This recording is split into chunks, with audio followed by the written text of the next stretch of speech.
Well, I got Coach Kevin Harris and his son Darren Harris with me today. Coach Harris has he recently stepped down as the head coach at Centreville, not before winning 4 district titles, 2 regional titles, and 2 state titles. Unbelievable record, and he's taking a break from coaching, and I'm sure something has to do with that guy to his left, Darren Harris. Darren is a sophomore, Paul VI. One of the best shooters I've ever seen at his age. I don't want to put too much pressure on him, but the guy's just a super player on a top team. And I'm very happy to have you guys join me tonight. Thank you. We're happy to be here. Yeah. Well, the first thing I wanted to talk about is when I was watching Darren shoot the ball and play, and I've only seen highlights. His development is unbelievable. So he's playing at a very high level, which is awesome. I was just curious, Darren, and also Coach, right off, what is your advice to kids, like 10, 12-year-old kids that ask you, how can I play at a top level? What are some of the most important things that you did? Everyone's not going to be able to play like Darren Harris, but what are some of the most important things that you did, Darren, in your development? And Coach, please chime in here, for kids out there who want to play at a high level. I mean, I was just in the gym a lot. I was watching a lot of basketball, playing a lot.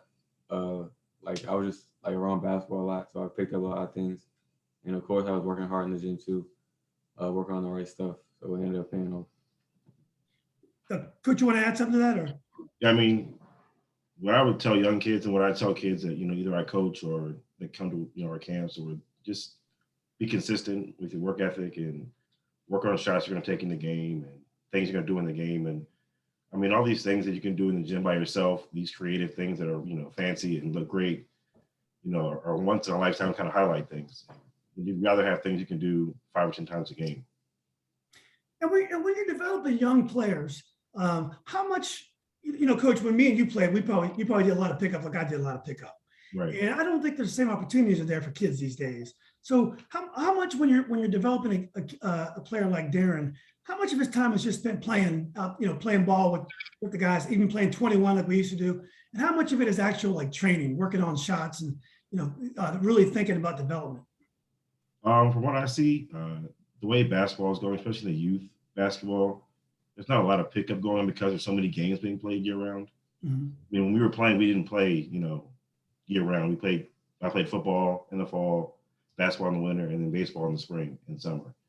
I mean, now these guys are playing, 30 games in the fall, 30 games in the winter, 30 games in the spring and summer. I mean, there's not a lot of time for pickup because you have to get your training in as well and work on your body at the same time.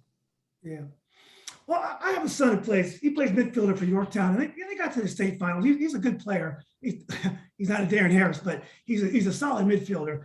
And I'll admit, I was tough on him.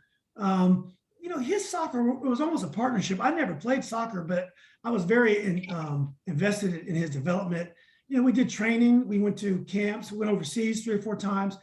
And I could be tough on him, but he loved the fact that I was involved in his soccer. With you, Coach, do you think about that a lot? And I know you have players that have played for you, and you deal with parents as well. So when you're thinking about being a parent to a high level player, or you want your kid to go to a high level, what are some of the things that you think about so you don't burn your kid out, or you don't hurt your relationship, the father-son relationship? For me, honestly, I coached Darren when he was younger, up until he was 6th grade.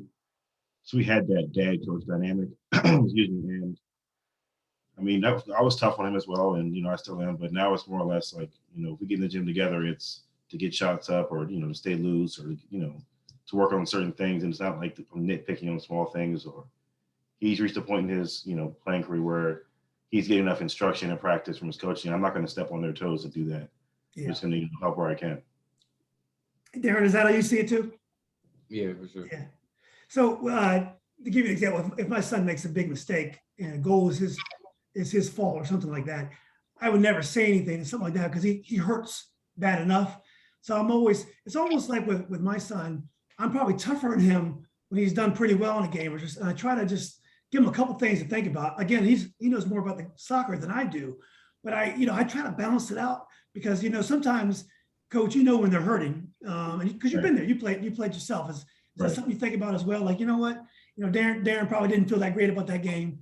I got to take it easy on him this night. That's a delicate line, I think, but I mean, he knows better than I do that he's going to hear from me regardless. Yeah.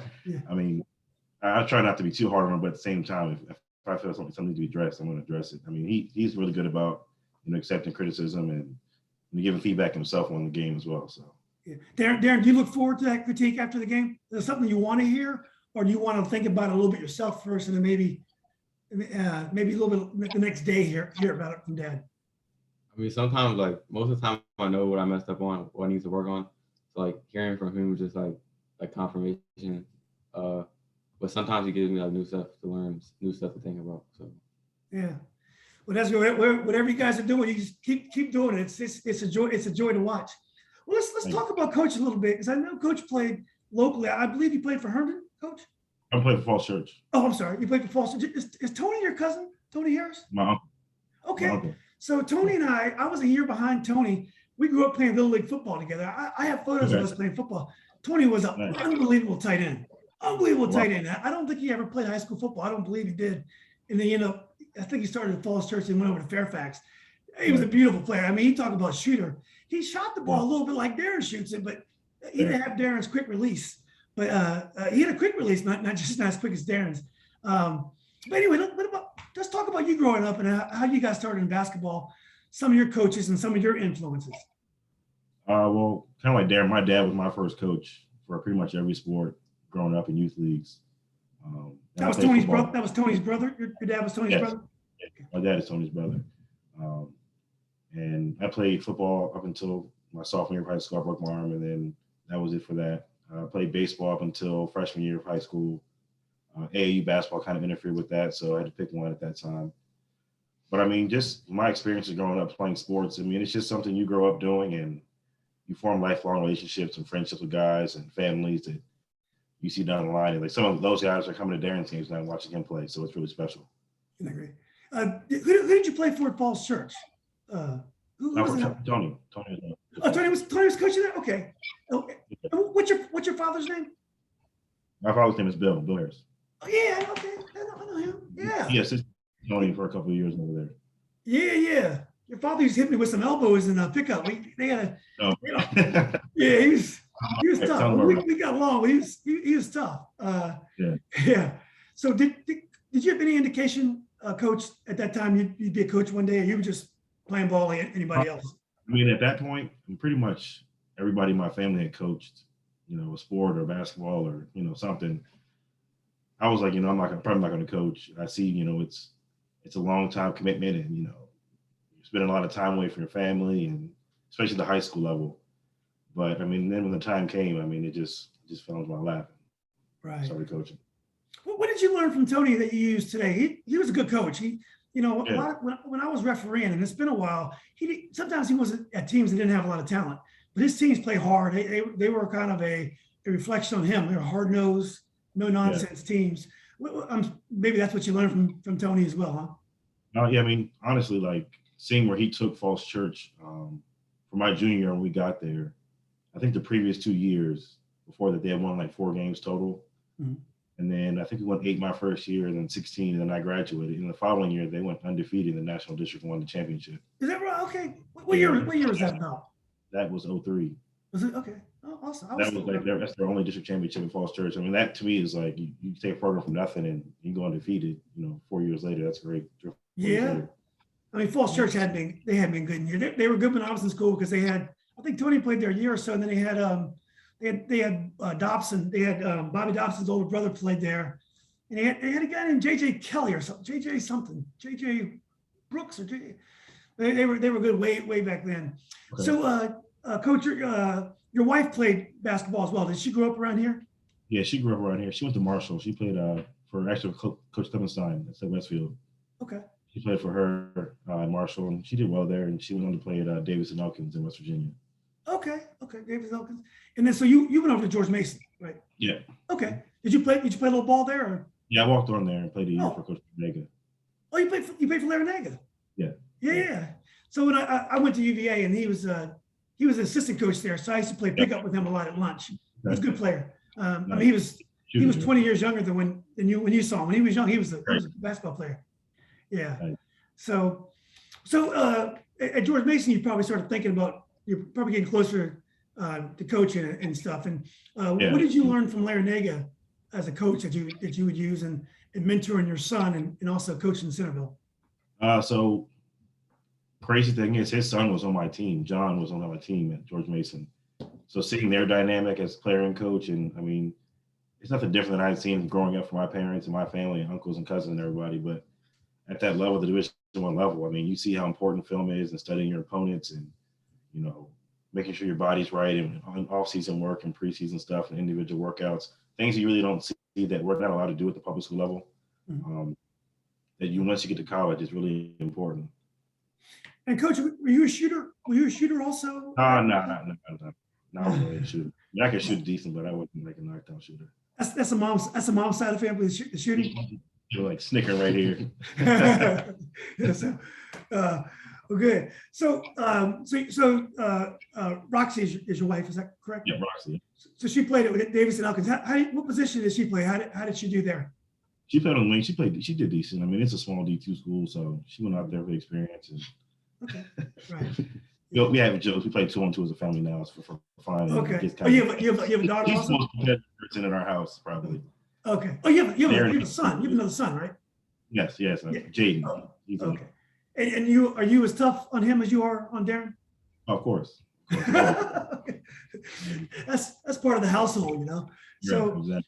Well, so at some point you get the job at Centreville. So how'd you get from George Mason to Centreville? So I started coaching under Tony at Falls Church. Was doing freshman at Falls Church. Then I did JV the following year. And then that's when he went to Jeb Stewart. So we went to Jeb Justice now. We went over to Jeb Stewart. Then I was just his varsity assistant over there for, I think, 3 years. And he went there and we took Jeb Stewart. He took Jeb Stewart. I mean, he got those guys in 2 years and they were playing for the national championship game against, I think, Mount Vernon. So he had some pretty good teams there too. And then I left there when my younger son was born and took a few years off and came back and coached at Madison with Kevin Roller. So worked with him for 2 years. And then What'd you learn from Kevin? Coach Roller is really detail oriented. I mean, really super, detail oriented. He's analyzing every possession and every shot we take as a team. And also you pick up everything, those small things from every coach you either play under or you coach with. And I got some good things from Coach Roller. Right. Yeah. I coached Summer League Marshall when Kevin Weirin was the head coach. Okay. And Roller was assistant. I hadn't seen him until this year because I've been away from the game because my son got into soccer. I stopped officiating. So this year I've been back because I've been doing the Facebook thing. Darren doesn't know anything about Facebook because kids don't go on Facebook. Right. But we've been getting these groups together as your dad would tell you. And so I've been, reconnecting with some of my old friends, and it's been a long time, but it's good to see Kevin. Kevin's done well. Like I've been out there to see a couple of his games. I was friends with Chris Kublank, and I got to see his son. Okay, cool. Locally, so anyway, then from Madison, you got the Centreville job. Yep, I got the Centreville job in 2015, I think, 15, 16, my first year. Yeah. Now Centreville's is an interesting school. They've not had a winning culture in basketball, and it's funny because they're good at everything. But for some reason, basketball has never been their thing. Coach Doyle's a fine coach, good coach. He had no success there. Sometimes it's hard to change a culture, make a winning culture. What did you, when you took the job, were you optimistic? And what are some of the things that you did to ensure your success there? I mean, I kind of just took what I saw from what Tony did at Falls Church and Stewart, schools that didn't have a winning program and, basketball didn't have like the interest level that other sports did. And we got in the gym, as much as we could, as much as the rules would allow us to. We got in the summer leagues, fall leagues, spring leagues, team camps, just trying to get the guys together and playing as much as possible and getting to know each other off the court as well. Yeah. I mean, and then, you start to see some success, and it may not really translate to wins your first year, but, we saw some success our first year. And then my second year, Bryce Douglas came in from Ireton, and he added the score we really needed, and we won our district that year and lost in the first round of regionals. But that kind of propelled us and having him come in and show his work ethic, coming from private school and doing things that way, it changed the way other kids approach the game as well. So Darren, what did you think about you're getting old enough to understand? What did you think about the talent when your dad took over at Centreville? Because you probably knew Bryce Douglas and those kids. Were you impressed by these kids? You probably looked up to them. Yeah, I looked up to some of them. They worked really hard. I went to most of their workouts, preseason and practices. They showed me like what high school basketball is all about. Like, you got to work hard every day. You got to have the right attitude. Right. Yeah. Well, it didn't take you long, and then you got, I was looking at some of the other kids that you had, Mekhi Washington, and then Avery and Chris Kazemka. It seems like you had a lot of success getting kids that bounced back from private school. We attacked the transfer portal.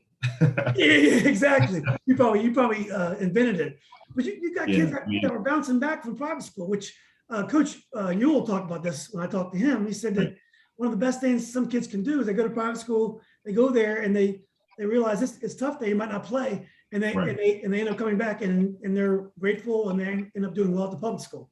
Right, and it was a unique situation with Avery and Mekhi. I mean, Mekhi moved from Arkansas to be closer with his family. The Douglas brothers were his cousins. So, I mean, that kind of just happened by circumstance. But Avery was looking to get more into football. So he came to Centreville for football.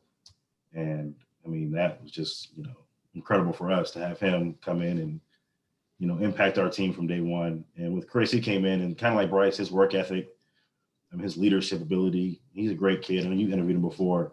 I mean, you know the family well. He's a great kid. He's everything a coach would want in a player and a point guard. Yeah. Were you surprised? I know he had his injury problems. Were you surprised at his struggle to get a Division I scholarship? I mean, he finally got the opportunity, and I know he got hurt. He got hurt early in the season this year, but Right. I think he's going to start getting his chances. But were you surprised at his challenges getting the opportunity? I mean, with COVID and everything that happened with COVID, and we joke about the portal, but the transfer portal as well. It's hard for guys to get scholarships coming to high school. If you're not that top tier player. I'm not saying Chris isn't a top tier player, but there's guys that you're getting scholarships ahead of him, and he worked his butt off to get where he's at. And I'm sure he's taking advantage of it. I know he's back in uniform now. I don't think he's ready to compete with contact and everything, but he's back in uniform, so that's a great sight to see for us. Yeah, do you think there's a bias against kids that stay at public school and that they almost they didn't make the more ambitious move to the private schools? Do you think that some Division I schools don't give the public school kids a chance? I wouldn't say they don't give them a chance. I think that a lot of public school kids may get overlooked, may not get the opportunity to be seen. I mean, Chris played for PBI his freshman year. He didn't get a lot of playing time. He came to us his sophomore year. And when he was healthy, he didn't step off the floor for us. Right. But with that being said, we didn't play in events where, there's 3 or 4 or 5 stars playing, and, there's college coaches on the sideline watching. And we weren't able to provide him that opportunity as a high school. So, I mean, that's a lot of times where kids get, notifications, notified. Like, I mean, they're getting noticed by these coaches that are at these events with 8 or 10 games going on where they can catch a Division I player at any time. Mm. Well, you won 2 state championships. I got a chance. I watched all the games on YouTube or NHS, whatever it's called. In a way, it was kind of a shame. I mean, it was good you got a chance to play and you got a chance to be champions and you earned it. And it also was a breakaway from COVID. It was get out of the house and compete. Right. The kids got a chance to get better. But do you somehow feel cheated because you didn't have those big crowds, didn't have the trip to state, all those things that you would have had in a regular circumstance? I mean, you had the players. Did you ever think about that? So the first year when COVID actually hit, we had the big crowds, and like the day before the game, they shut the season down. Oh, that's right. Yeah. Now they were named co-champs in South County. I mean, which was great for the kids. Now you say that, but the day of, it's like it was a dreadful experience having to talk to those kids and tell them, we're not playing, but they gave us co-champs. But I mean, for the next year, with what we had to go through with the game being canceled the day before, I think our kids and our community were just grateful to have a season and be able to compete for a state championship. I mean, a lot of other states, other locations didn't have that opportunity. Yeah. And you guys beat Potomac in the state final, right? Yes. And Justin was telling me there was a little bit of rivalry there, right? You guys in Potomac, I guess there's some kids who know each other. That was the first time we had seen Potomac, and okay. I mean, I had seen them play previously, against other teams, but we never played Potomac before. And Coach Honore's got a great program going down there, and Yes. it was a good game, very well coached. Now, as a coach, did you learn a lot in your 5 years as a head coach? And now I know you came in, couldn't have too much more success than you did, but do you feel like you were a much better coach when you stepped down than you were when you started? The growth I saw as a coach more came from me, letting my assistants do more during practice. And, your first couple of years, you want your hands in everything. You want to kind of micromanage everybody and make sure everything is down to the letter perfect, but at the end of the day, we used to go by, I always say, control what you can control. I mean, these are high school kids. Their families have things going on, vacations and, illnesses and family issues. So control what we control. When the kids are in the gym, we're going to work them, be there for them outside if they need us. But at the end of the day, I learned that giving my assistant coaches more, input and some rope during practice to teach and learn and kind of get that feel of, okay, well, when you telling this kid to cut here and do this and he's not doing it, now you see why I get so upset when I tell him 10 times to do it. So it's kind of like we got bonded as a coaching staff that way too. Yeah, Coach, I forgot the name of the guy who's coaching Centreville now. What's his name again? Joe Turner. Okay, did Joe work for you? Coach Turner? Yeah. Okay. Yep. Joe was my assistant for the past 5 years at Centreville. Okay, and you guys have stayed in touch. Have you gone to some of the games? Yeah, we work together, so we talk, rather frequently. Right. Okay. So one thing I was confused about I'm not anymore because I've seen highlights of Darren play. But I remember when I first heard him going to Paul 6, I was like, well, I'm surprised he didn't want to play as a freshman over at Centreville. His dad's coaching when I win a state championship. Now I understand why. But was it a tough decision not to play at Centreville one year, or you just felt like I'm ready? Let's go ahead and go into WCAC. It wasn't really a tough decision, honestly. I've been around PBI a lot as a middle schooler, and they kind of welcomed me in as soon as I got there. Some days, after a rough practice, sometimes I would think about it. I'm not thinking about going there, but think about what it would have been like. It would have been easier. But at the end of the day, I appreciate it because it's preparing me for the next level more. I'm playing against top players in practice every day, and playing big events. So it wasn't really a tough decision for me. And you went to Paul 6 for middle school too? No, the Paul 6 is a high school. Oh, they don't have middle school? You have the public school for high school, middle school. Okay. So, but did you probably had played against the kids at AAU? You knew that level, so you were familiar with the level you were joining, right?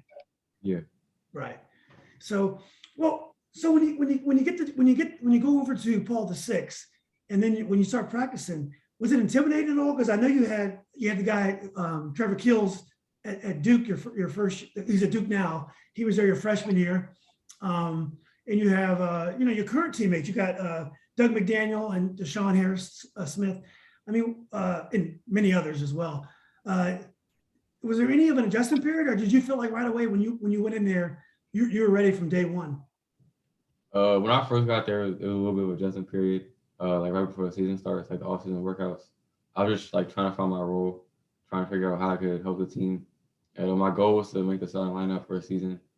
I was just trying to figure out how to make the starting lineup, and I ended up doing it. And this year, I got a lot more comfortable with everything, really.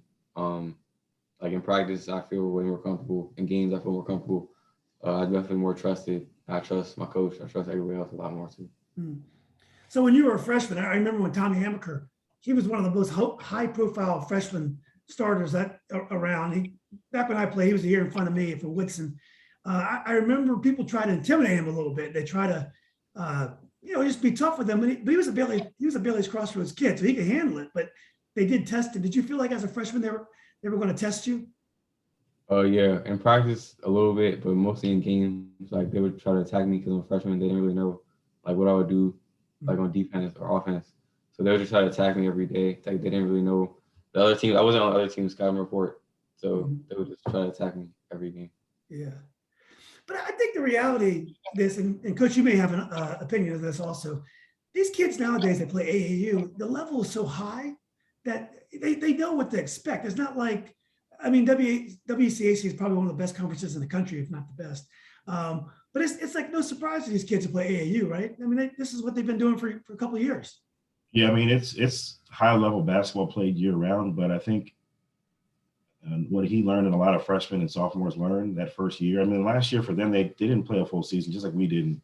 So this is his first year of like a full season, a full year of preseason prep and, traveling and all that stuff. And they're really learning fast that there's a big difference between playing, guys in your grade level for AAU, especially going from 8th grade AAU to varsity basketball, where you're playing against, guys who are a year away from playing in big conferences and high major kids. So that's an adjustment for all freshmen, I think, going at that level. But I mean, for kids coming into public school that play as freshmen, you see it as well. I mean, the speed of the game is different, the physicality.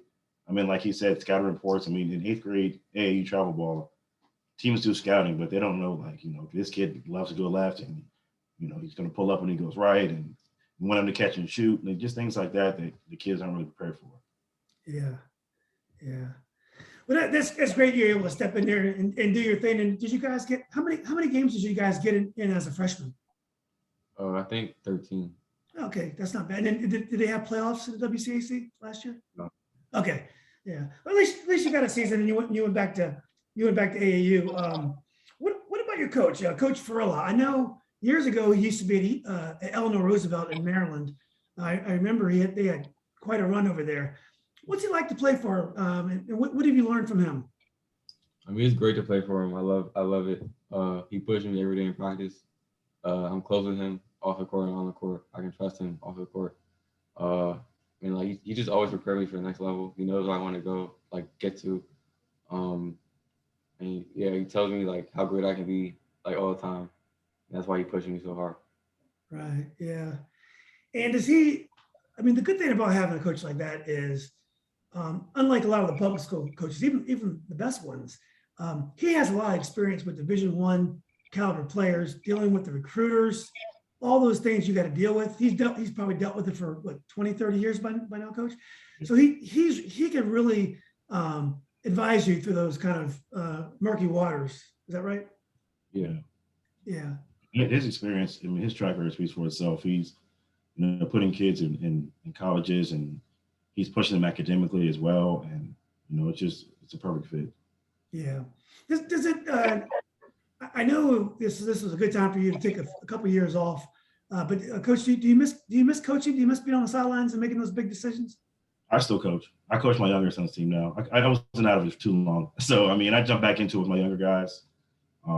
Actually, in the summer, their coach was going out of town, and I jumped in for the playoffs. And they ended up sticking around. So it's been great. I mean, it's a lot different than high school ball every day, 6 days a week. But, I mean, it's still coaching, and I still get out to some Centreville games and obviously the PBI games as well, to check those guys out. But, I mean, do I miss the day-to-day? No, because at the end of the day, if I was doing that, I wouldn't be able to see Darren's games, wouldn't be able to coach my younger son's team. And this is kind of a decision that was made, over the course of 2 years. I was going to step down after the 2020 season, but with COVID and not knowing if we were going to have a season, I didn't want to leave my seniors hanging like that without the closure we had, with the game getting canceled. So I stuck around for one more year. And that was a conversation we had as a family, with Darren and my wife and my younger son to kind of discuss that before we made the final. How old is your younger son? He's 11. Okay, so you're doing like his AAU team, or? Yeah. So they play like local circuits and regional circuits. So. Right. Do you think he has a lot of potential also? He has potential. I mean, every kid has potential at that age if you work hard and stick to it. Yeah, but he loves it. He loves it. Yeah, if he wants to eat and have drinks, have anything eat at home, he better love it, right, Coach? No. Yeah. So, well, let's talk a little bit about Trevor Keels. I'm a UVA guy, so I don't care for Duke very much, but I like the way this kid plays. What do you think about his game? What was it like playing against him in practice every day? Practice was great. We play like kind of the same position, so it was like great to learn from him a lot on what I can improve on. He still like gives me some advice. He watches our games still, and like just like growing up in middle school, like elementary school, like he was one of the guys I looked up to in high school because I was always around him because he played for Takeover, and I played for Takeover too, and like just seeing how hard he works, like now I know what it takes to get to his level. So yeah, it was great being around him. Yeah. What are some of the things that you think? I mean, we all can work on things like, when you're a basketball player, you can always get stronger. You can always shoot better. You can always get faster. But what are some of the things that you want to focus on to move your game up even more? I want to improve like talking more and being more of a leader. I want to be a better defender. I think I've improved a lot over like last year, but I still want to get way better at it. And, like just being like more of a rebounder too, like doing a little bit of everything. Right. You're a wing, right? You play two out of the three. Is that your best positions? Yeah. Yeah. But you like to slash. You like to slash to the hole as well, right? Oh yeah, a little bit. Yeah. Yeah. So Coach, I went over and watched, and you may have even been there. I went over and watched Centreville last week in Tony's tournament, and I saw Doyle Brown just lighting it up. And I was surprised in that I saw him this summer, and he was a good player, but he didn't score. I felt like he really had moved up his game in the off season. What did you think about Doyle? And what do you think his potential is for the next level? I talked to our coaching staff at the end of last year, and I think I even expressed it at the basketball banquet where I said that, the shortened season hurt a lot of the younger guys, like the sophomores, where we're used to playing, if we had went to the state championship in a normal season, it would have been 30 games.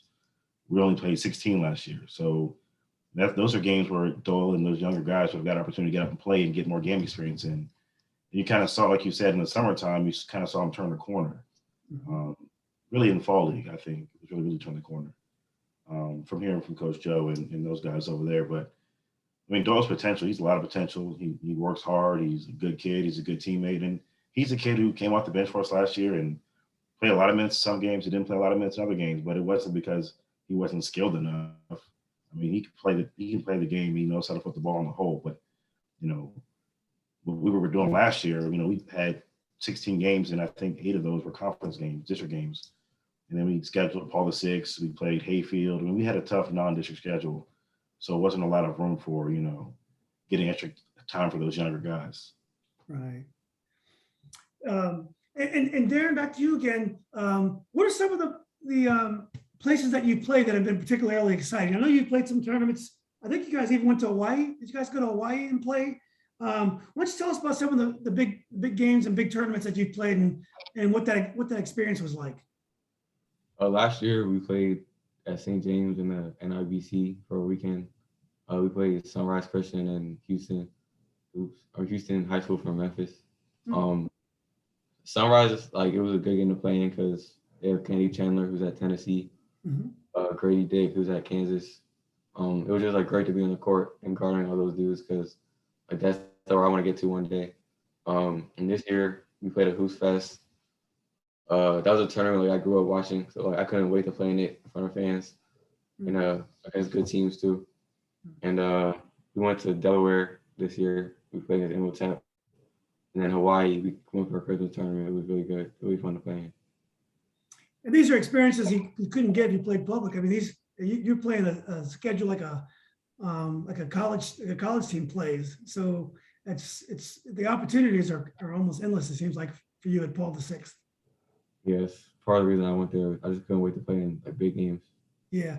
So you don't have to reveal anything confidential here, but what are you looking for in terms of schools, or what schools do you like, or even as a fan, have you thought at all about maybe the next level, or you just at this point just want to play the best ball you can, play the best team you can?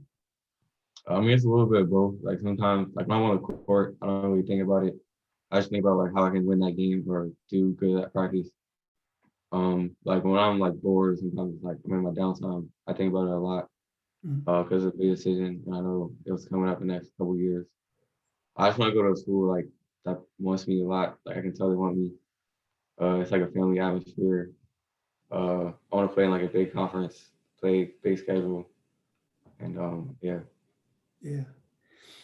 It's interesting because when your dad and I played, especially when I played, because I'm an old guy, you didn't have all the exposure that you have now. I remember every year we had this list called the Street and Smith's list. It was a list of All-American players that come out, and it came out one time, and then you'd see who made the list, and there's always maybe 5 or 10 players in Northern Virginia, and then you wouldn't see anything like that until the next year. So you might have the Capital Classic was a big game, so you have all-stars that were seniors, but you didn't know where all the players were, and there was no way of knowing where the players were. The colleges knew it, but it was a different time. It's interesting now because everything is so exposed. All the good players, they all, they tweet, they have their highlights on Instagram. It's all on YouTube. So, in preparation talking to you guys, I went and watched highlights of, a lot of these players. And it was so easy to find everybody. It's just crazy because, when I was like that, you would dream about seeing these players. And then when you saw them, you'd be like, wow, that's Tommy Amaker, or that's Patrick Ewing. Because we'd heard about Patrick Ewing for years. I remember the first time I saw him, it was like, wow, this is Patrick Ewing.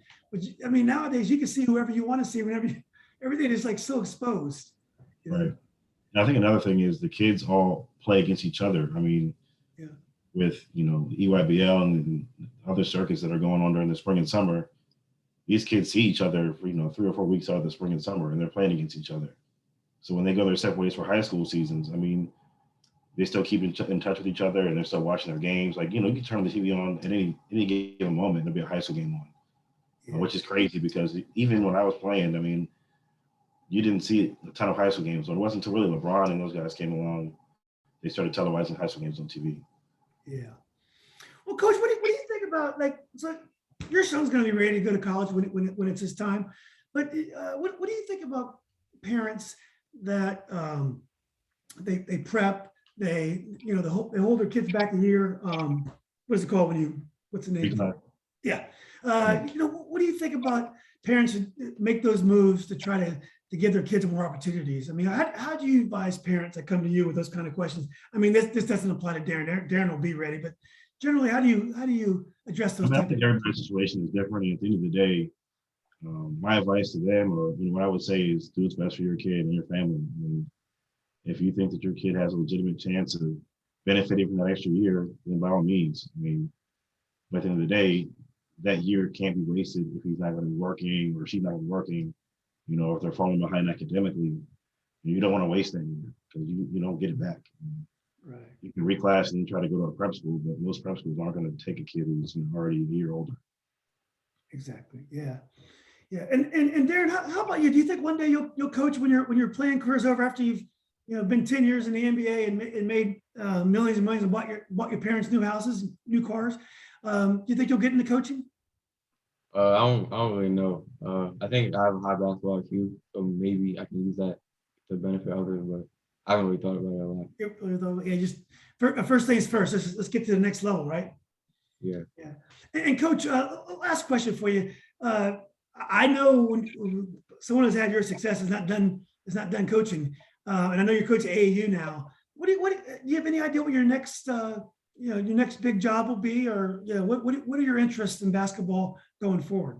I'm always going to be connected to the game somehow or another. I mean, maybe the door will open back up for me to come back into high school and coach, and that'll be great. But it'd have to be a good situation as far as my family. But I'm never going to close the door going back to coaching high school. I mean, it's a great time. It's, those guys who love the game and love the day-to-day.